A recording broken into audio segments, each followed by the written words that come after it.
di mana definisi kesehatan jiwa adalah seseorang yang mampu menyadari kemampuan dirinya, mampu mengatasi tekanan sehari-hari. Kalau milenial itu kan dia berada dalam posisi transisi ya, di mana yang teknologi sama kecanggihan itu masih biasa-biasa aja. Jadi dengan menghargai diri sendiri, berfokus pada kenyamanan diri sendiri dengan tidak selfish, dengan tidak egois, dengan tidak juga menomorduakan kepentingan yang umum.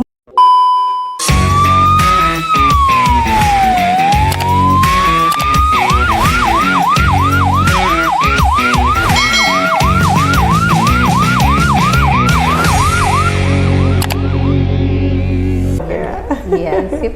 Kita mulai ya dok ya. Oke. Halo semua, selamat datang di podcast kami, podcast kesehatan. Ini adalah kolaborasi cerdas antara Dinas Kesehatan Kabupaten Tangerang dengan RSUD Tiga Raksa. Ruang ini kami dedikasikan untuk menggali lebih dalam tentang dunia kesehatan. Bersama saya, Dr. Gigi Alfi akan mengeksplorasi tentang kesehatan mental pada generasi milenial dan Gen Z bersama seorang pakar yaitu Dr. Tita Rahayu, spesialis kedokteran jiwa dengan panggilan akrab Dr. Tita yang berpraktik di RSUD Tiga Raksa hari Selasa dan Kamis pukul 8 hingga selesai. Healthies dan sahabat RSUD Tiga Raksa, kesehatan mental yang diketahui oleh orang awam adalah keadaan kesehatan yang mempengaruhi bagaimana orang itu berpikir, merasa, bertindak dalam kehidupan sehari-hari ya dok ya. Nah, kesehatan mental ini sering diabaikan padahal itu untuk kesejahteraan kita ya dok. Sebelum kita masuk lebih dalam, kita bahas ya dok ya. Siap. Dok, sebagai permulaan nih dok untuk podcast ini, pastinya Healthies dan sahabat RSUD Tiga Raksa juga bertanya-tanya, apa sih definisi kesehatan mental itu dok?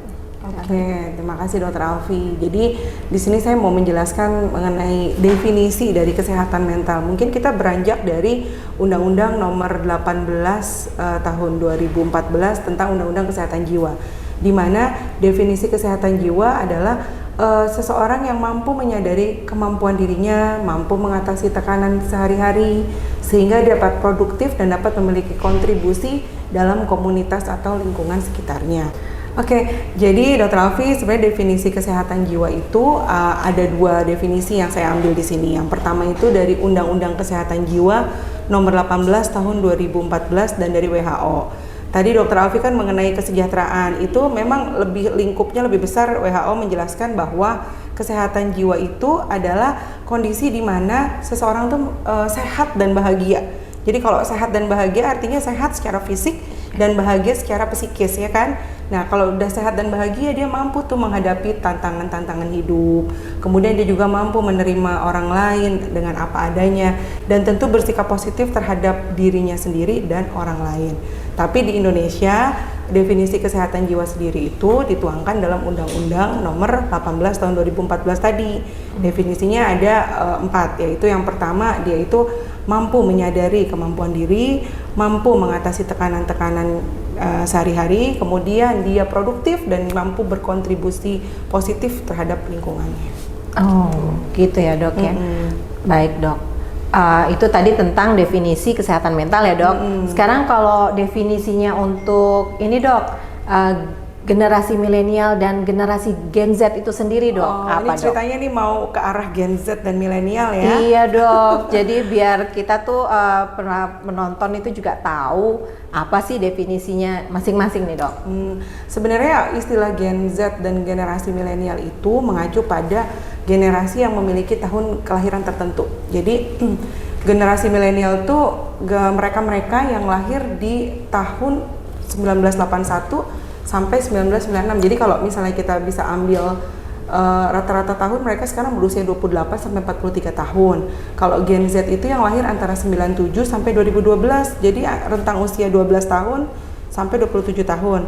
Nah, kalau dilihat dari usianya itu mereka sebenarnya rentang usia produktif ya dok ya. Iya. Jadi di usia 15 sampai 64 kan usia produktif. Dan ternyata menurut sensus dari BPS persentase mereka tuh besar. Jadi kalau si milenial tuh sekitar 28%, kalau si 26%, kalau Gen Z itu di 28%. Artinya jadi usia produktifnya hampir 60% dong. Berarti ini adalah suatu kondisi bonus demografi. Jadi kalau kita bisa mengelolanya dengan baik, usia produktif tentu baik sekali. Oh, gitu ya dok ya? Iya. Dok, selanjutnya nih dok, saya sering mendengar nih dok dengan generasi milenial dan generasi Gen Z ini, dia menghadapi tekanan yang berbeda dibandingkan dengan generasi-generasi sebelumnya ya dok ya. Okay. Apa sih dok sebenarnya tantangan terbesar yang dihadapi oleh mereka dalam hal kesehatan mental mereka dok? Oke, jadi gini ya dok, setiap generasi itu punya tantangannya sendiri-sendiri ya. Jadi nggak mungkin generasi sebelum si milenial ini, yaitu si baby boomers sama generasi X itu nggak punya tantangan tersendiri. Mereka punya, hanya saja mereka itu tantangannya berbeda-beda. Jadi setiap generasi itu memiliki pengalaman, perspektif yang berbeda karena peristiwa-peristiwa penting yang terjadi di sekitar masanya mereka. Nah, kembali lagi ke pertanyaannya Dr. Alfi nih, apa sih tantangan besar mereka dalam kesehatan mental? Agak sedikit berbeda nih antara beda ya dok ya? Iya, antara si milenial sama si Gen Z. Kalau milenial itu kan dia berada dalam posisi transisi ya, dimana yang teknologi sama kecanggihan itu masih biasa-biasa aja menuju ke yang canggih banget. Jadi di masa transisi itu memang dia sebenarnya generasi milenial itu memiliki sikap yang terbuka dan berani mencoba. Jadi lebih kreatif lah istilahnya ya. Karena mereka itu dituntut untuk bisa mengikuti si kecanggihan teknologi yang baru gitu kan. Nah, tapi di saat itu juga mereka itu dituntut pada kondisi-kondisi ekonomi tertentu. Pernah dengar tentang fenomena generasi sandwich dok? Oh iya. Jadi si milenial ini memang posisinya di tengah-tengah ya. Jadi dia dari tuntutan ekonomi itu dituntut untuk menghidupi diri sendiri tentu saja, tapi dia masih harus menghidupi yang di atasnya, di orang tua. Bahkan ada yang sampai kakek neneknya masih harus ditanggung ya. Belum lagi kalau dia sudah menikah, dia harus menanggung pasangannya dan anaknya. Belum lagi kalau misalnya anaknya ternyata belum mandiri, sudah menikah, cucunya juga mungkin ditanggung sama dia. Jadi di tengah-tengah. Sementara itu dengan tadi kita mengacu pada si bonus demografi, usia produktifnya banyak, lapangan pekerjaannya kayaknya pertumbuhannya nggak sebanyak itu dok. Jadi kompetitif untuk mendapatkan lapangan pekerjaan dan karir juga terhambat. Sedangkan mereka kebutuhan tuntutan ekonominya besar ya. Dan belum lagi budaya kerja di kantor nih dok. Kan kalau usia milenial ini kemungkinan atasannya itu berarti generasi sebelumnya ya. Kalau nggak di X, kalau nggak di baby boomer. Mereka punya sifat yang sedikit berbeda nih secara general ya. Karena mereka itu patuh terhadap aturan-aturan, terbiasa patuh. Mereka akan lebih nggak suka terhadap keterbukaan, bukan nggak suka ya, istilahnya mungkin salah lagi saya. Maksudnya adalah dia tidak suka menerima kritik. Istilahnya masukan pun mungkin dianggap sebagai kritik. Sementara si milenial ini kan terbuka ya. Terbuka, terus jadi ngasih idenya banyak. Mungkin hal itu malah menjadi dianggap satu kondisi yang kamu tuh nggak produktif, kamu tuh banyak main-mainnya. Nah, dengan kondisi seperti itu karirnya terhambat. Nggak terlalu seperti sebelumnya, belum lagi resesi ekonomi. Itu sangat mempengaruhi ya dok ya pastinya ya. Jadinya ketika resesi ekonomi itu terjadi, penghasilan mereka itu di posisi yang sama, mungkin nilainya rupiahnya sama, tapi kan nilai tukarnya saat itu berbeda. Ya, jadi tentu saja jadi kalau diambil secara general jadi lebih kecil kan. Nah, belum lagi tuntutan dari kecanggihan berupa open source yang tadi juga media sosial juga mulai ada. Jadi mau nggak mau mereka jadi terpengaruh juga tuh melihat ada tuntutan gaya hidup, sudah mulai melihat ke medsos. Jadi perilaku konsumtif mulai ada dikit-dikit di generasi milenial tadi. Di generasi milenial. Sementara dibandingkan generasi sebelumnya karena gaya hidupnya terkesan menuntut, mereka jadi kayak punya dana darurat tabungan nggak terlalu dipikirin. Kalau yang dulu kan dana darurat sama tabungan luar biasa dipersiapkan. Betul. Nah, mereka akhirnya juga jadi nggak punya properti, sedangkan kembali lagi mereka harus menghidupi secara ekonomi. Nah, ketika hal itu terjadi, tentu aja mereka jadi merasa tertekan ya. Nah, bagusnya di sini sebenarnya mereka sudah melek tentang kesehatan mental atau mental health karena kan informasi yang terbuka ya. Hanya saja nilai-nilai stigma yang diturunkan dari pola asuh yang didapatkan dari generasi sebelumnya masih melekat dok. Jadi intinya gini ya, dia tahu nih, aku tuh sebenarnya I'm not okay, aku tuh butuh bantuan, aku tuh sebenarnya kayaknya aku bermasalah deh mental health-nya. Cuman ragu-ragu. Tapi kalau aku berobat, aku bertanya konsultasi ke ahlinya, nanti apa ya pendapat orang-orang? Nah, jadi stigmanya itu masih ada sedikit-sedikit. Akhirnya mereka berusaha memendam. Nah, ketika kondisi itu terjadi, diam-diam aja angka yang paling muncul banyak permasalahan mentalnya angka depresi, Dok. Dan angka bunuh diri yang meningkatkan pada beberapa tahun kemarin kan banyak angka suicide ya, itu kemungkinan dari situ. Ya, itu dari si milenialnya. Agak beda lagi nih tentang si Gen Z. Berbeda juga, Dok? Berbeda. Karena kan ya itu tadi, masing-masing masa punya peristiwanya dan punya tantangan sendiri-sendiri. Betul. Kalau si Gen Z itu kan dia sudah terbiasa dong menggunakan gadget, menggunakan teknologi dan fasilitas dengan sumber daya dan informasi yang luar biasa ya. Jadi semua konflik-konflik yang ada di dunia ini mereka dapat, dan akhirnya itu karena saking banyaknya informasi ini, pada beberapa Gen Z itu jadi kewalahan gitu menerima berita-berita itu. Kan kalau kita kewalahan, kita kan sharing, kita cari support group gitu ya. Nah, permasalahannya lagi mereka banyak menghabiskan waktu kan di depan ini ya, komputer, depan gadget, depan di medsos.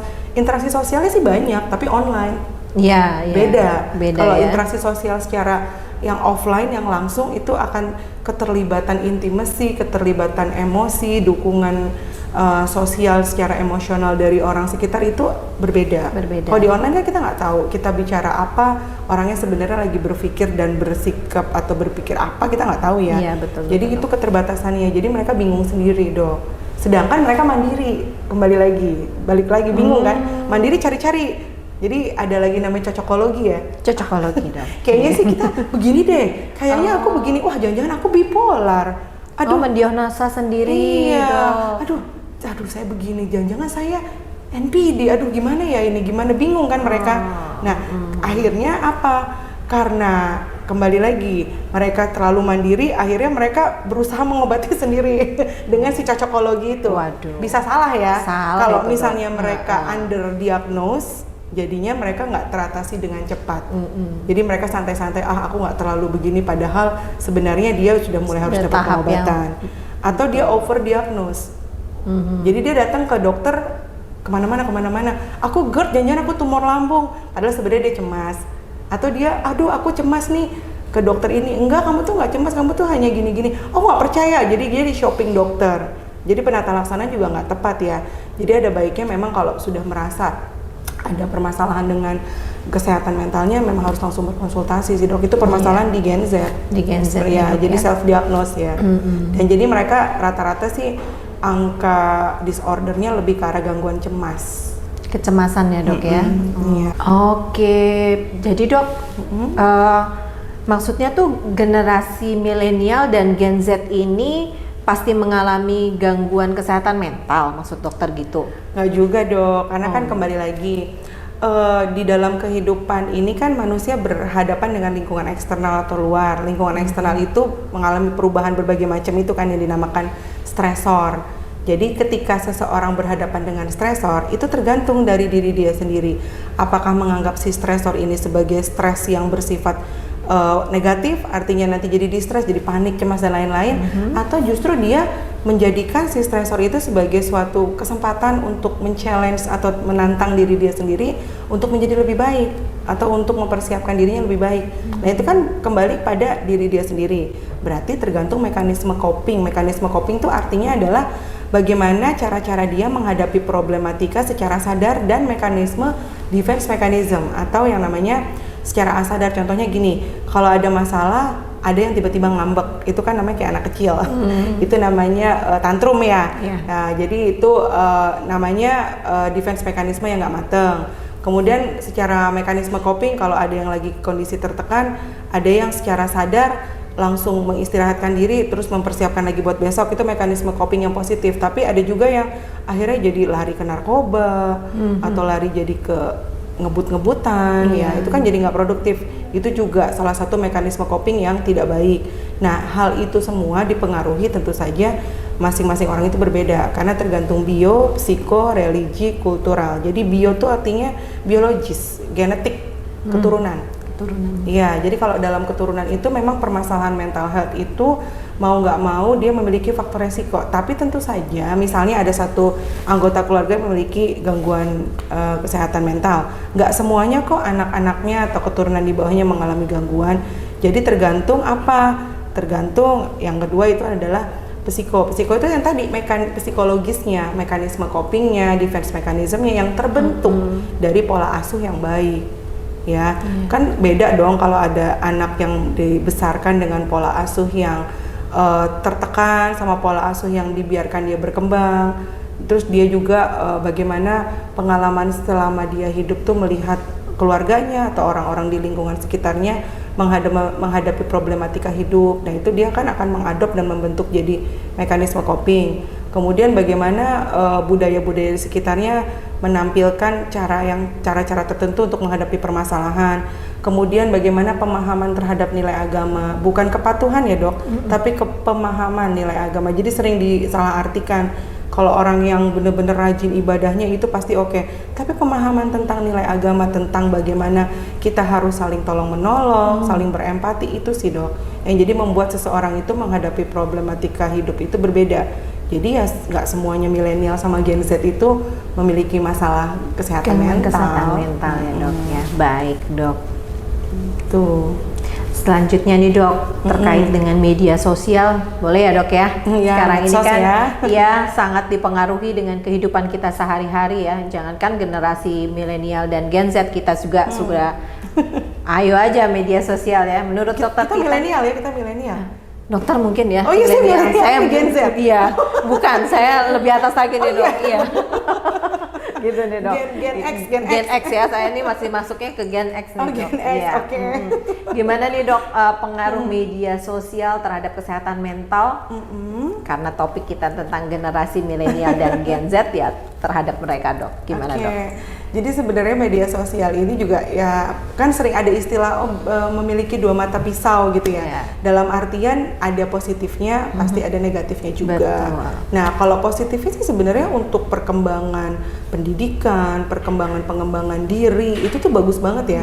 Karena media sosial ini seringkali kan menampilkan berbagai macam masalah edukasi ya kan, kemudian pemanfaatan oleh si generasi milenial dan generasi Z-nya dengan cara untuk memanfaatkannya dengan secara positif. Tapi itu kembali tergantung dia menghargai dirinya dia sendiri atau enggak. Kalau dia menghargai diri dia sendiri, pasti dia akan menggunakan media sosial itu penuh dengan kebijakan. Artinya dia jelas menggunakan media sosial sharing untuk sesuatu yang bermanfaat, contohnya untuk edukasi atau membentuk suatu grup komunitas yang saling supporting untuk permasalahan mental health contohnya, atau permasalahan mekanisme sosial yang lain.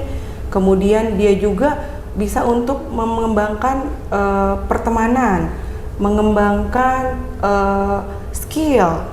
Oke, dari situ jadi dia tentu ketika mendapatkan respon yang negatif karena dia menghargai diri sendiri, jadinya dia mematuhi rambu-rambu media sosial ya. Jadi nggak terlalu reaktif, jadi tetap santai-santai aja. Hanya saja sisi negatifnya adalah jadi kalau media sosial itu kan sesuatu yang menyenangkan. Betul. Ya, tempat kita sharing apa aja gitu ya. Luar biasa dong. Jadi ketika kita merasakan suatu kondisi happy, senang, bahagia, kayak kita makan mie ayam gitu ya, enak, senang, happy. Diulang lagi gitu. Diulang lagi, diulang lagi gitu kan. Lagi. Nah itu dopamin atau neurotransmitter happy atau neurotransmitter kebahagiaan di dalam otak kita keluar. Si dopamin itu punya 3 pathway atau jalan tolnya lah ya. Ada mesokortikal, mesolimbik, sama nigrostriatal. Nah yang berhubungan dengan rasa enak dan pengen lagi. Yang tadi saya bilang ya, itu mesolimbik gitu, mau lagi dan lagi. Ketika seseorang menggunakan media sosial, terus mereka happy ngeliat ada yang like, ngeliat ada yang kasih emoticon senyum, love, betul, gitu, atau nge-retweet quotes-nya dia, atau apalagi ya, pokoknya yang berbentuk jadi dihargai dan diakui, tervalidasi. Nah, kalau orangnya menghargai diri sendiri udah cukup sampai segitu, tapi kalau dia tidak menghargai, dia akan berusaha mendapatkan itu terus. Karena itu udah kecanduan kan. Jadi ketika seseorang kecanduan, si dopamin keluar tuh yang teringat happy-nya aja. Kan ada beberapa orang yang kalau sudah pegang media sosial untuk dapatin like-nya terus, dia postingnya jadinya kelebihan ya, beraneka ragam ya. Kadang hal-hal yang hal-hal yang kurang oke untuk di-sharing, terlalu private. Jadi kadang-kadang di-sharing juga demi mendapatkan like tadi itu. Terus kadang-kadang juga melakukan sesuatu yang berbahaya. Pernah dengar nggak dok? Ada si Gen Z, anak-anak SMP, SMA jatuh dari tebing masuk ke jurang gara-gara lagi mau selfie. Oh iya, betul. Di belakangnya kan ada pemandangan bagus, untuk dapetin like dia mesti selfie kan. Betul. Mundur kepleset. Nah, dia nggak mikirin tuh. Jadi ketika seorang dalam kondisi kecanduan dalam hal apapun ya, kalau dalam hal ini medsos, dia hanya memikirkan nanti aku happy-nya nih rasanya wah banget kalau dapet like sama love gitu kan. Tapi dia nggak mikir dia untuk mendapatkan itu sampai ada bahayanya, atau mungkin dia sharing sesuatu yang harusnya bersifat private. Ada yang sharing, mau jalan-jalan ke sana, tiket kereta sama pesawatnya di sharing, padahal kan di situ ada identitas itu bahaya juga kan. Nah itu mereka akhirnya negatifnya seperti itu. Jadi terus menerus melakukan secara destruktif ya, dan akhirnya jadi kecanduan. Dan dia juga mengurangi waktunya dia untuk bersosialisasi secara nyata. Karena untuk mendapatkan like itu kan dipantengin terus ya, nunggu notifikasi. Ya jadinya mereka ya kecanduan. Kalau kecanduan jadi dampak negatifnya seperti itu. Belum lagi kalau sosialisasi berkurang, jadi dia cuek, empati juga berkurang. Padahal kan kita makhluk sosial ya, yang saling membutuhkan. Jadi kadang-kadang kita harus sergap bahasanya harus sensitif terhadap kebutuhan orang lain, seperti kita juga nanti bakal ditolong sama orang lain. Itu sih yang kemungkinan penggunaan dampak negatifnya. Jadi Healthies dan sahabat RSUD 3 Raksa, kita harus menggunakan media sosial secara bijak gitu ya dok ya. Benar sekali dok. Baik dok, pertanyaan selanjutnya nih dok yang saya mau tanyakan terkait dengan strategi dok, strategi untuk mengelola kesehatan mental untuk generasi milenial dan generasi Gen Z itu apa ya dok strateginya dok? Oke, jadi gini Dr. Alfi, untuk semuanya sih sebenarnya ya. Untuk secara spesifik sih saya rasa sebenarnya sama aja. Untuk permasalahan kesehatan mental itu kan berhubungan banget dengan emosi yang harus dikeluarkan. Jadi emosi seseorang itu sebenarnya kan normal loh, kalau misalnya kita itu merasa sedih, cemas, marah, terkejut dan lain-lain, tapi dalam batasan tertentu. Nah, yang mengatur emosi kan otak nih. Jadi kita harus menjaga dong kesehatan otak pertama itu. Nah, berhubungan dengan apakah menjaga kesehatan otak? Yang pertama, healthy lifestyle tentu saja. Jadi kita harus istirahatnya cukup, kemudian kita juga harus makan makanan yang sehat, kemudian aktivitas fisik ya semampunya, yang minimal kalau menurut PTM adalah seminggu 2 kali kan ya. Ya, itu tentu saja mutlak itu. Terus yang kedua, kita juga harus menjaga atau meningkatkan kesejahteraan mental diri kita sendiri. Cara yang paling simpel adalah menerapkan self love. Iya, jadi self love itu adalah menciptakan kebahagiaan dan kedamaian diri sendiri. Jadi kita fokusnya nih ke diri sendiri, namun bukan berarti egois ya. Jadi maksudnya gitu ya, nggak selfish ya, tapi ini self love. Jadi kalau kita berfokus pada kebahagiaan diri sendiri, kita itu bertujuan untuk menerima diri sendiri apa adanya, benar nggak? Kalau kita menerima diri sendiri apa adanya, kita akan bersifat lebih positive thinking. Jadi negative thinkingnya dikit atau lama-lama hilang. Ketika kita positive thinking, tentu saja kita akan bersikap seperti itu juga ke orang lain. Jadi akan menghindari konflik-konflik dan friksi-friksi atau dugaan-dugaan negatif ke orang lain yang negatif. Jadi kita selalu berpikir positif. Jadi kita kan nggak selfish ya, beda sama yang namanya selfish. Jadi self love. Nah, dengan self love kita juga menghargai diri sendiri dong. Tentu saja yang tadi permasalahan medsos tadi dok. Kita menggunakan medsos juga dengan bijak dong, nggak berlebihan. Kita sharing juga yang penting aja, yang nggak private. Kita juga menggunakan si medsos itu jamnya itu nggak yang sampai berlebihan. Kita tahu batasan-batasan baik dan buruknya.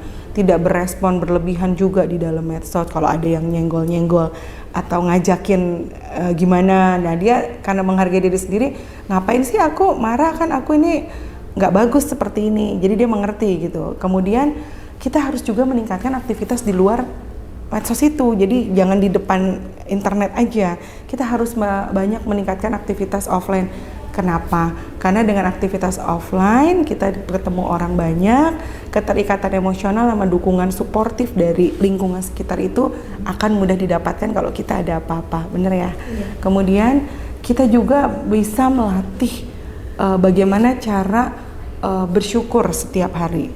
Dengan kita bersyukur, tentu saja kita akan memandang kehidupan atau problema hidup di dalam dunia ini dari sisi yang lebih positif. Jadi sebenarnya dari bangun tidur sampai tidur lagi nggak apa-apa nih contohnya. Tapi kalau aku tuh tadi di jalan keserempet mobilnya. Kalau orang yang nggak bersyukur kita mikirinnya itu terus. Aduh keserempet nih mobil saya, bete banget sih. Pokoknya seharian. Tapi kerjaan dia beres. Terus dia jemput anaknya nggak terlambat. Terus dia bisa nyiapin keperluan anak dan suaminya misalnya. Ya kalau kita berpikir secara gratitude, kita mikirin tuh yang oke-nya, yang patut kita syukuri. Jadi yang buruknya itu ya anggap aja kejadian sementara yang lewat gitu loh ya. Jadi dengan melatih memunculkan rasa syukur kita akan lebih happy kok. Kemudian anger management, seperti yang tadi saya bilang, emosi di dalam diri kita itu kan macam-macam ya. Ada filmnya tuh yang memunculkan 6 emosi secara apa sih namanya, berlebihan atau kartun ya dok ya? Iya, yang terkenal itu ada sampai sequel 2 itu. Sip, betul dok ya. Nanti nonton ya lo. Nah, permasalahan emosi itu kalau dalam batasan tertentu, dalam artian dia senang, dia marah, dia sedih, dia jijik, dia terkejut, dia cemas, tapi tidak mengganggu fungsi kehidupan yang 3 nih. Tidak mengganggu fungsi activity daily living, tidak mengganggu pendidikannya kalau dia masih sekolah, tidak mengganggu pekerjaannya kalau dia bekerja, dan tidak mengganggu hubungan dia dengan orang lain sih sebenarnya masih dalam batasan normal ya. Tapi kalau sudah mulai terganggu, berarti kan itu sudah berlebihan. Untuk mencegah menjadi berlebihan, kita harus memanage emosi yang ada. Gimana caranya ya? Pertama kita mengenali dulu nih, emosi yang muncul di diri kita itu apa sih? Mengenali yang kedua, yang pertama. Terus yang kedua menilai situasi. Situasi ini apakah cocok nih saya menanggapinya dengan marah, apakah harusnya saya nggak marah? Terus yang kedua, berlebihan nggak ya saya nanggepin ini? Kalau kita ngerasa memang kita lagi berlebihan, kita bisa ambil jeda atau ambil space waktu untuk memikirkan hal tersebut atau meredakan dulu nih emosinya ya. Ketika sudah reda baru kita selesaikan, dan kita akan melihat si masalah ini dari sudut pandang yang berbeda, jadi penyelesaiannya lebih oke dibandingkan dia penyelesaiannya tadi dengan terpengaruh dari emosi yang meledak-ledak tadi. Oh gitu ya dok ya. Oke dok, sekarang ada pertanyaan nih dok yang masuk dari Altis dan sahabat RSUD 3 Raksa. Nah, pertanyaannya nih ada beberapa nih dok, kita pilih aja ya dok ya, banyak yang sudah masuk nih. Boleh. Yang pertama, bagaimana berdamai dengan diri sendiri dok?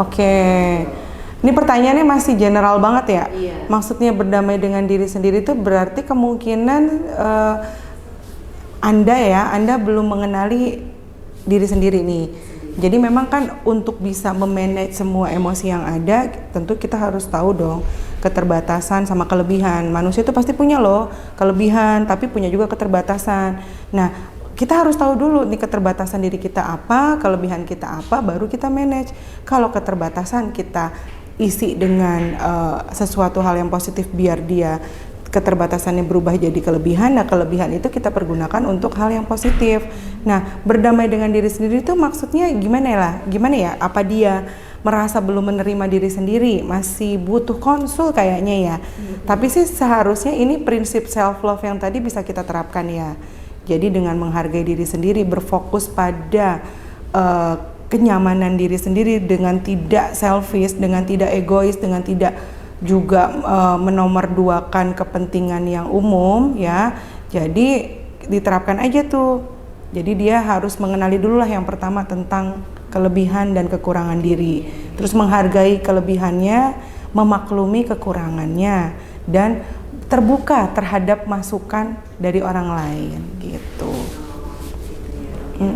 Siap. Selanjutnya nih dok, pertanyaan kedua nih dok. Apakah mental health dipengaruhi oleh handphone? Pasti ya. Tadi kan di dalam handphone itu kan ada medsos, ada open source untuk segala macam berita. Benda kecil itu sangat menarik. Iya. Jadi candu ya.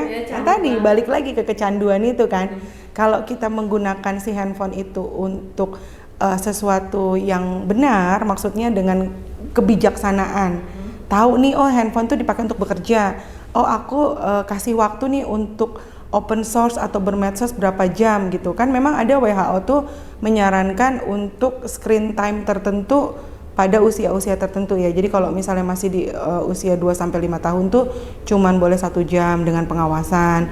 5 tahun sampai berapa 12-10 tahun itu hanya 2 jam tapi dengan pengawasan. Kalau sisanya itu dengan pengendalian diri. Jadi artinya kalau dia sudah bisa mengendalikan, bebas deh kita kasih mau berapa jam juga. Tapi masalahnya kan belum ya Gen Z ini ya. Jadi menurut saya sih ya handphone ini memang harus dipergunakan dengan rambu-rambu tertentu dan butuh pengawasan dari orang tua untuk Gen Z.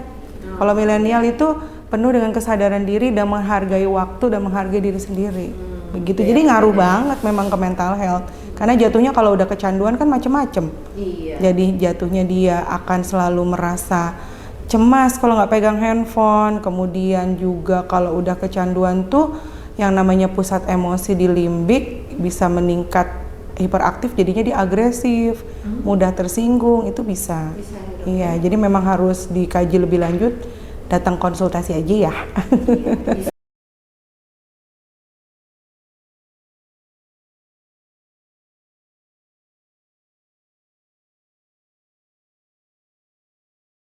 Iya, boleh sama dokter kita. Gini dok, pertanyaannya, cara tidak overthinking terhadap pendapat orang lain. Lagi-lagi dok, overthinking terhadap orang lain. Oke, overthinking ya terhadap pendapat orang lain. Jadi Mbak ini maksudnya yang nanya ya. Iya. Mbak ini masih berpikir kalau ternyata pendapat orang lain itu mengganggu ya. Berarti dalam diri sendiri itu masih ada rasa gamang atau ragu-ragu, sebenarnya tuh aku tuh bener kayak gitu nggak sih? Berarti dia belum memahami nih keterbatasan atau kekurangan dan juga kelebihan diri dia sendiri, dia masih nggak yakin. Jadi gini aja, di dalam dunia ini kan ada berbagai hal yang bisa kita atur sama yang nggak bisa kita atur. Kita pisahin aja. Pendapat orang lain adalah sesuatu yang nggak bisa kita intervensi, sesuatu yang nggak bisa kita atur karena itu berasal dari orang lain. Apa sih yang nggak bisa kita atur dari orang lain? Semuanya. Pendapatnya, sikapnya, responnya, walaupun kita sudah melakukan berbagai hal yang dengan tujuan mungkin pengennya orang itu jadi memvalidasi kita, pengennya orang lain itu memberikan masukan yang hanya positif-positif aja ke kita. Nah, itu kan nggak bisa kita atur. Begitu kita tahu itu kita nggak bisa atur, berarti jangan kita fokuskan. Jadi nggak usah terlalu difikirkan. Nggak usah dipikirin ya dok ya. Iya, dengan menyadari kalau itu memang di luar kuasa kita untuk dikendalikan, ya mau gimana lagi. Kalau kita terus-menerus memikirkan dan berusaha untuk mengendalikannya kan menghabiskan waktu ya. Dengan menyadari sih, contohnya ya kondisi-kondisi seperti dikritik atau saya itu udah melakukan yang bagus kok, tapi kenapa kok dia responnya begini ya? Nggak bisa ya kita atur. Istilahnya kalau menghargai. Capek sendiri. Jadi harus menghargai diri sendiri, kembali kepada itu, self love ya. Baik. Ya. Dan mungkin ini satu dari terakhir mewakili pertanyaan teman-teman yang lain daripada Healthies dan sahabat RSUD 3 Raksa pastinya dok. Apa sih dok yang harus dilakukan jika kita cemas akan masa depan? Padahal kita tahu sendiri dok, masa depan itu adalah masa yang belum ada kepastiannya gitu. Nah, masa depan itu termasuk salah satu faktor yang nggak bisa kita kendalikan tuh. Jadi berhenti mencemaskan, mengkhawatirkan dan menghabiskan waktumu memikirkan sesuatu yang nggak bisa kita kendalikan. Itu aja sih. Itu aja ya dok ya. Sama dengan si overthinking sebenarnya. Iya, hampir sama. Cuman faktornya memang dari yang ini masa depan, yang itu dari respon orang, dan itu sama-sama nggak bisa kita atur. Sama-sama dari pemikiran kita juga sebenarnya dok ya. Iya, bisa. Baik dokter Tita, ini di sesi akhir kita dok. Ada yang dokter ingin sampaikan kepada Healthies dan sahabat RSUD 3 Raksa, silakan dok. Oke, jadi saya yakin sih semua orang itu memiliki daya juangnya masing-masing ya. Semua pasti berupaya menjaga kesehatan mentalnya agar tetap bahagia, produktif, dan bermanfaat untuk orang lain. Namun, bila upaya-upaya tersebut belum membawa perbaikan, tidak usah ragu untuk konsultasi dan berobat ke tenaga profesional, karena there's no health without mental health. Berarti jangan ragu untuk berkonsultasi ke Dokter Tita di hari Selasa dan Kamis. Jam 8 sampai dengan selesai ya dok ya? Ya. Baik, terima kasih kami sampaikan kepada para penonton yang sudah mengirimkan pertanyaan kepada kami dan setia menonton podcast kami dari awal hingga akhir. Ingat bahwa kesehatan mental sama pentingnya dengan kesehatan fisik. Jangan ragu untuk mencari bantuan jika membutuhkannya. Jangan lupa untuk follow YouTube dan medsos kami di sini. Untuk episode yang menarik lainnya, tetap positif dan jaga kesehatan mental Anda ya Healthies dan sahabat RSUD 3 Raksa. Sampai jumpa. Bye.